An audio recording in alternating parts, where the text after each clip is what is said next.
The ship screams as it falls. Metal shakes. Lights die. The ground rises like a wall. Then it hits. Silence comes in a hard wave. Aiden Cole opens his eyes. Smoke burns his nose. Blood lines his left sleeve. The cockpit glass is cracked like ice. He breathes slow. He checks his body. Cuts, bruises, nothing broken. He pulls a red lever. Fire foam fills the cabin. The flames choke and fade. He listens. Wind. A slow hiss. Not wind. Something alive. He tastes the air. Sour. Heavy. This is a death world. The briefing called it Kepri 9. High gravity. Angry plants. Bad nights. He takes a small med can. He sprays his cut. He feels the cold bite. He fixes a sling of cloth. He talks to himself because it helps. Move, fix, survive. He pushes the hatch. The door sticks. He kicks twice. It opens with a scream. Outside, the sky is iron gray. The sun is wide and mean. Trees rise like spears. Their leaves shine wet. The ground looks soft, but it moves in slow ripples. He steps down. The gravity is heavy. His knees shake. He breathes steady. He takes a metal panel from the wreck and uses it like a shield. He checks the tools on his belt. Knife, coil of wire, small torch, one flare. Not much. A sound comes from the trees. A small cry. Not human. Afraid. He should stay with the ship. He does not. He moves toward the sound. Each step sinks. The ground grips his boots. He keeps going. He parts the leaves with the panel. Eyes look back at him, many eyes. Little bodies hide and tremble. He hears the cry again. Close now! He sees a small figure in a low plant. The plant looks like a flower, but it has teeth. Glass teeth. They close slow and patient. The small figure is an alien. She is thin. Gray-blue skin. 4 fingers. Wide eyes full of water. Her leg is stuck inside the jaw. She cannot move. She sees Aiden. She freezes. He sees fear. He speaks in a calm voice. It is okay. I will help. The plant tightens. The teeth scrape metal. He jams the panel between the jaws. He leans his weight. The gravity helps and hurts. His arms shake, but he holds. The teeth bite his sleeve. He pulls harder. The metal bends. His cut opens again. Blood drips on the leaves. The plant shivers like it can taste the salt. Hold, he says. He is alone, but the word helps. The jaws give a little. The alien pulls her leg free. She falls into his chest. He catches her with one arm and stumbles back. From above, branches bend. Several shapes drop like cats. Long limbs, pale hides, wet mouths. They look at the blood. They look at him. They move on silent hands. Aiden lifts the panel like a shield. He backs away slow. He shows his teeth and makes himself big. The shapes blink and hiss. They edge around him, testing. He steps toward the ship. The shapes follow, close but not leaping. He throws a handful of dirt at the eyes of the nearest one. It flinches. He moves faster. They come faster, too. He reaches the hatch. He shoves the alien inside.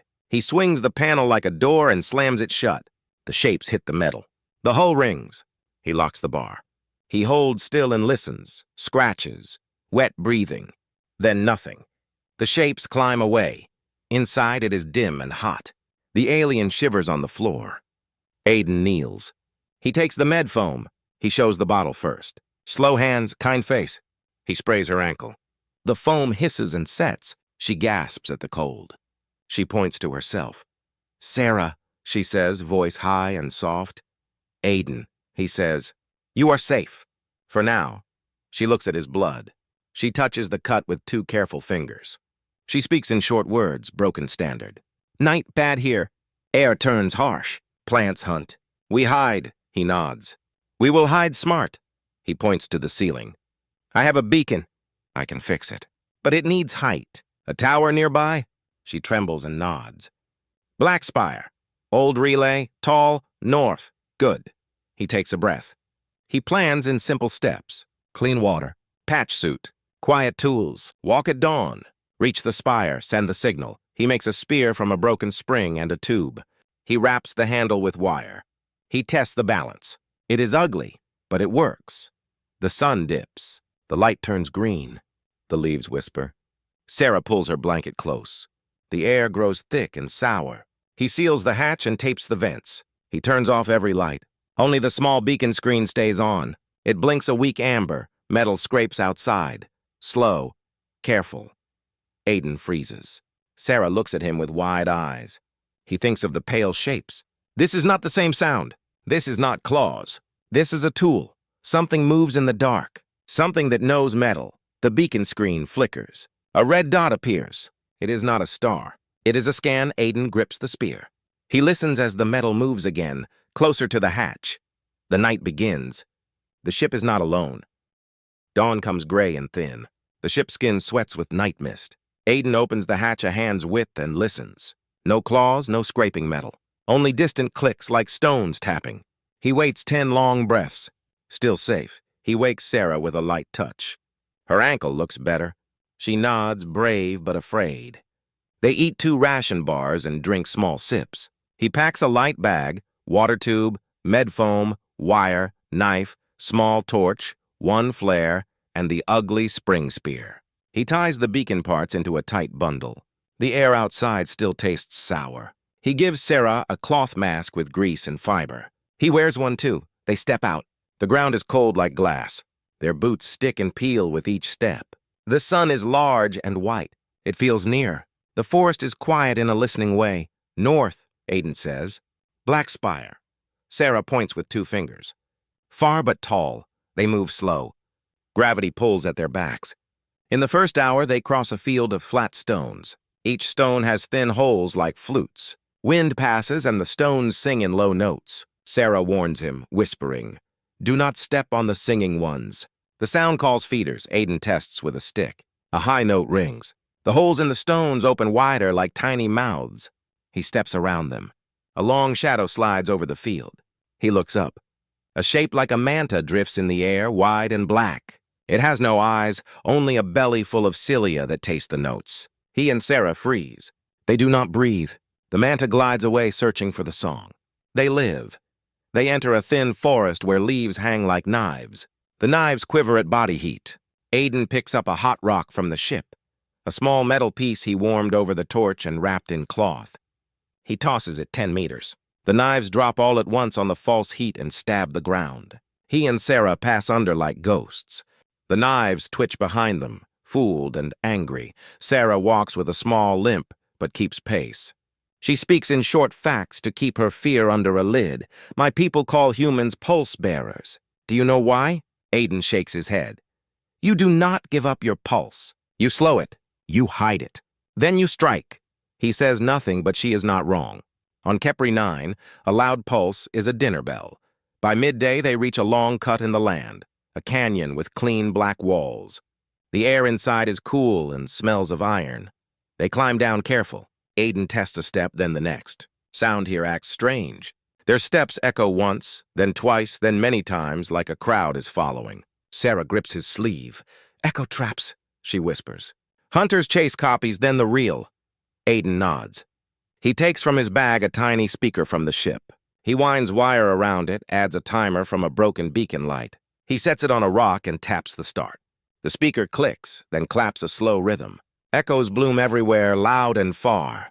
From caves above, pale lizard shapes pour out, jaws open for the phantom crowd. Aiden stays silent, holds Sarah's hand, and moves in their shadow. The lizards chase ghosts and leap into empty air. Some fall past them with long, thin screams. The rest scatter, confused. Aiden and Sarah climb out the far side. Clouds pile up like black towers. The compass on Aiden's wrist spins. His hair rises on his arms. Magnet storm, Sarah says, voice very small. He knows what that means. Lightning that hunts metal, random north and south, strange tides in the blood. They need shelter, but open ground is safer because the storm pulls on tall things first. He looks ahead.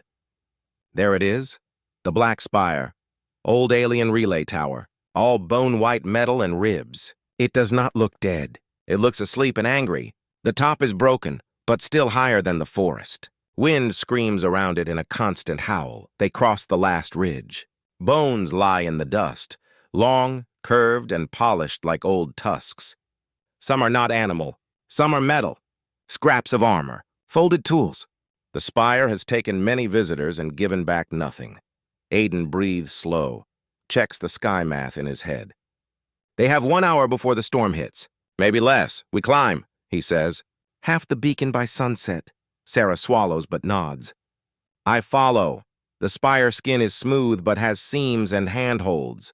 Aiden climbs first. He clips Sarah to a wire loop he made from ship cable, so if she slips, she will swing, not fall. The wind tries to peel them away. The tower hums in a deep note that sings in their bones. Halfway up, a clean line of holes runs like a ladder. The holes are too regular for nature. Aiden looks close. Inside the metal, something winks red. He freezes. He knows that color. A small lens slides open, focusing. It is a scanner. Not wild. Not plant. Machine. He covers the lens with his glove. Too late. A thin sound cuts the air like a knife of light. From beneath the spire, something unfolds and climbs fast toward them. It is a drone, but not like any he knows. It moves like a spider made of knives. It has a belly full of tools and a halo of sensors. It looks at Sarah, scans once, then looks away. It looks at Aiden, and the halo goes bright red. Sarah hears the tone and closes her eyes. Tier 10 threat, she whispers. It knows a human. Aiden hangs from one hand and thinks with the other. The drone's legs click like the nightstones he heard at dawn. So that was not animals. That was this. He tries to move down. The drone is faster. It spreads a net that shines with static. Hold to the rib, he shouts to Sarah. He swings, puts his back to a spire rib, and brings up the spring spear. The net fires. He turns the spear sideways and takes the net on the shaft. It crackles and grabs. Pain jumps up his arms. He locks his jaw and pushes. The net slides, not catching him clean. He slashes the wire with his knife. Sparks spit in his face. He smells burning glove. The drone adjusts, learns. A second tool clicks out, a needle like a long thorn. It aims for his throat. Lightning rolls inside the cloud. The first drop of rain is heavy and hot. The magnetic storm is here early. The spire hum climbs to a scream. The drone lifts, lining the shot. Sarah clings to the rib, eyes wide and wet. Aiden sees one chance. Storms love high points and free metal. The drone is both. He throws the spear past the drone, not at it. The spear hits a higher rib and sticks, a bright new target. The sky answers. White light slams the tower. Everything turns to noise and light. Aiden's ears go empty. The drone jerks in midair, halo flickering. Its legs spasm. Smoke leaks from its joints. He cannot feel his hands. He cannot hear his own breath. But he moves. He grabs the stunned drone by a leg and yanks it to the rib. He wraps it with his wire like tying down a wild animal. The halo blinks, trying to reboot. He rips a panel and jams the beacon battery against exposed metal. The drone twitches once, then lies still, lights dim. Sarah coughs and finds her voice. You killed it? Aiden shakes his head. He speaks through numb lips. No. We will make it work for us. Above them, the storm opens for real, and the spire sings like a giant alarm. The day turns black. They are halfway to the top, with a half-dead machine tied to the bones of a hungry tower. Something far below answers the thunder with a deeper sound, a sound that comes from under the ground. The spire trembles. The earth begins to move. The storm beats the spire like drums. Rain hits in hard sheets. Lightning walks across the sky on tall legs. The tower hum shakes teeth. Aiden holds the rib with one arm. With the other, he holds the stunned drone by a wire wrap. Sarah clings close, eyes shut against the wind. Breathe, he says, voice flat and steady. Slow. He feels his hands again like needles waking. He pulls tools from his belt. Knife, coil stripper, battery lead. He works small and fast in the space of his body, a shell against the storm. The drone wakes in pieces. One sensor blinks, then two. A limb twitches. Aiden speaks to it like a patient. Easy. No sting. No net. The halo tries to glow red. It flickers and dies. The battery pack he forced on the open panel now feeds it the wrong way. Not enough to fight. Enough to listen. Sarah peeks. It learns, she says. Be careful. I am counting on that, he says. He finds the signal throat, a flat plate of smart metal under the belly. He scratches a code with the knife tip. Short, short, long. Basic. Old ship code. He taps the battery lead on and off to make the rhythm clear. The drone pauses. A small speaker pops, then answers with clicks. It knows rhythm. Good Aiden gives it a simple truth. He taps, help or die. The drone clicks back, unit guard. Tier 10 threat, eliminate human. Aiden smiles, but it is a hard shape. Thank you for the honesty, he says. He taps again, storm high. Burrower wake, eliminate both. He taps a second line, or help human. Live. The drone goes still. It listens to the spire sing. It feels the battery that keeps it warm. It sees Sarah, scans once, then looks away. It looks at Aiden and knows his shape in its book. Fast bones, heavy blood, hands that adapt. It clicks at last. Help, conditional. Aiden nods. Condition? The drone clicks. Authority token. Aiden laughs once, a short sound as thunder answers around them. I am not your maker, he says. He taps, no token. Trade instead. He opens his hand. In his palm lies the beacon core. Small, pitted, full of charge. He shows the drone the percentage bar. Power. He points down toward the deep sound under the ground. Danger. The drone weighs the math. It clicks. Trade accepted. Goal, survive. Good machine, Sarah whispers. Good deal, Aiden says. He ties the core to the drone with wire and sets a limit on the feed. It will live if it helps. It will sleep if it does not. Simple. The storm lifts a little. Lightning moves farther off. The tower hum lowers. Now another sound speaks clearer. The ground under the spire moves like a slow breath. Dust jumps with each beat. The burrower is not close yet, but it is awake and coming. Aiden looks up. The top platform waits in the rain, almost within reach. We finish the climb, he says. We light the beacon. And the burrower? Sarah asks. We let it come to the wrong heart, he says. Not ours. He gives the drone a task. He taps, map, tunnels, heat, motion. The drone unfolds a small dish and scans the land. It replies in quick clicks and a faint line on its belly screen, 3 tunnels like veins under the spire. One ends right below the central rib. Aiden thinks fast. The burrower hunts by pulse, by weight, by rhythm. He needs a false heart. He needs steps that are not his steps. He looks at the drone.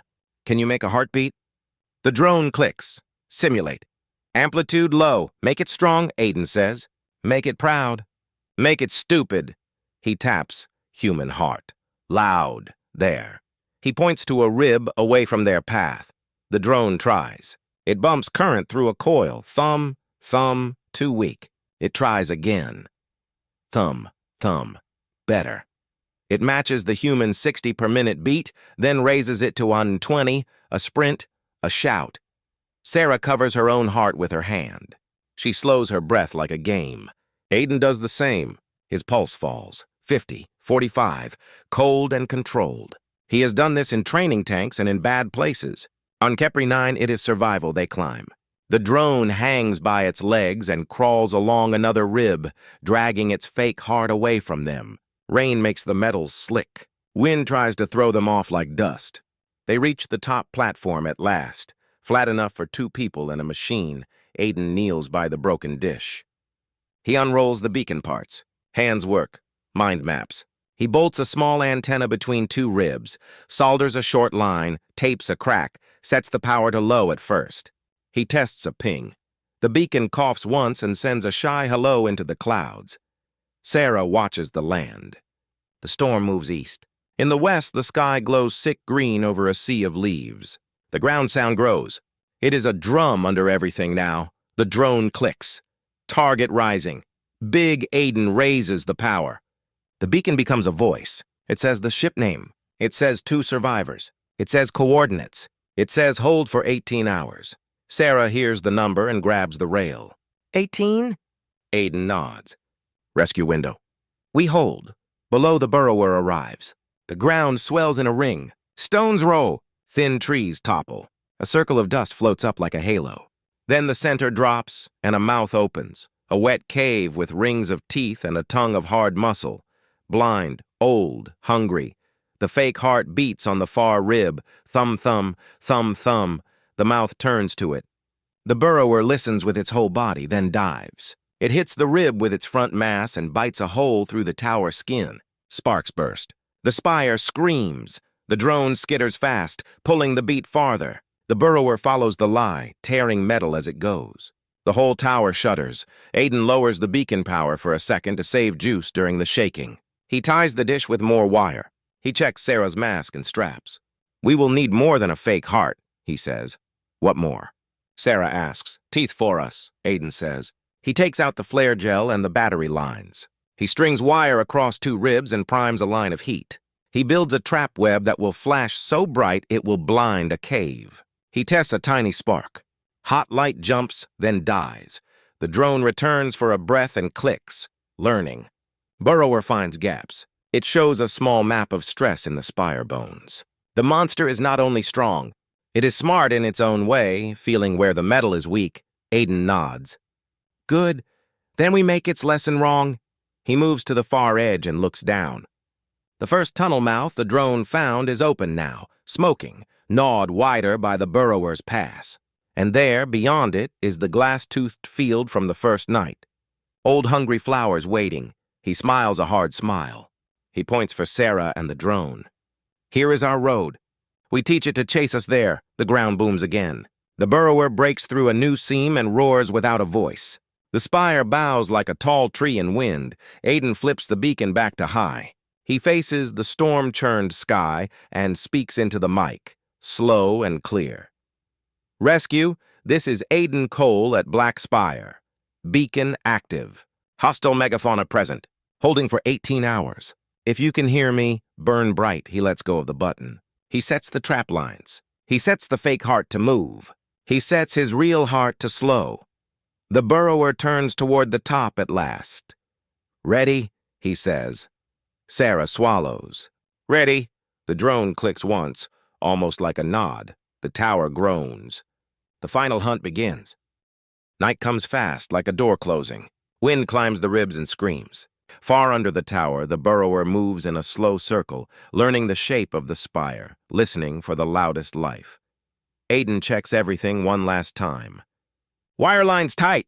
Flare gel spread thin across the trap web. Beacon tied in 3 places. Fake hearts set to run a path away from them. Real hearts slow and quiet. Sarah stands with her back to the rail, eyes on the dark land. Her breath crosses the mask in small white clouds. The drone hangs from a rib by 4 legs, the other 4 ready to work. "Hold," Aiden says. One word, a promise. The ground swells again. Dust lifts in rings. The burrower rises, huge and blind, all mouth and muscle and armor. It tastes the wind. It finds the high pulse, the fake heart, pounding on a far rib. It roars without sound and surges up the tower skin. The whole spire shakes. Bolts scream. Metal sings low and sad. Aiden waits. He does not run.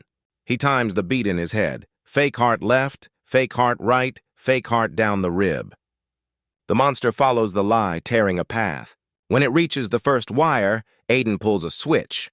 Light explodes. A sheet of white heat rolls across the burrower's face. The monster flinches, blind. It bites at fire and hits nothing. It learns, this bright pain is not food. Sarah holds the second switch. "Now," she whispers. "Wait," Aiden says. "We make it angry first." Angry and sure, down below the drone launches. It scuttles along the outer ribs, dragging the fake heart behind it like a lure. The beat changes speed. Thumb, thumb, thumb, thumb, thumb, always just out of reach. The burrower chases, smashing through old bones and new holes. The spire wails. The beacon stutters with the shaking. Aiden catches it with a hand and keeps it steady. Into the mic he says, "Beacon strong. 2 alive. Black spire engaged." He lets go. He breathes once. He counts again. The burrower climbs higher, hunting the fake heart across the top face of the tower. Its front half comes over the edge like a rising tide. Teeth rings scrape the rail. Aiden sees his own face, small and white in one wet curve of armor. He smells sour heat from deep inside it. The monster is close enough to swallow them both and not notice. "Now," he says. Sarah throws the second switch. The trap web goes from dark to sun in a blink. Heat slams the burrower's front mass. Hot air punches Aiden's chest. The monster jerks backward, then forward, fighting the pain, wanting the heart. "Good," Aiden says. "Be stubborn. Be dumb."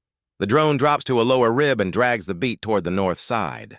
The burrower follows, cutting a wide scar in the spire's skin. Metal rains. Aiden and Sarah crouch low and protect their heads. The tower leans a little. It does not fall. Aiden points to the far ground. Glasstooth Field. Remember? Sarah nods fast. Yes, the flowers with jaws. That is where it dies, he says. He throws a small pellet downwind. It pops and smokes. Wind carries the scent of human blood from a pouch he cut into the pellet. A second lure.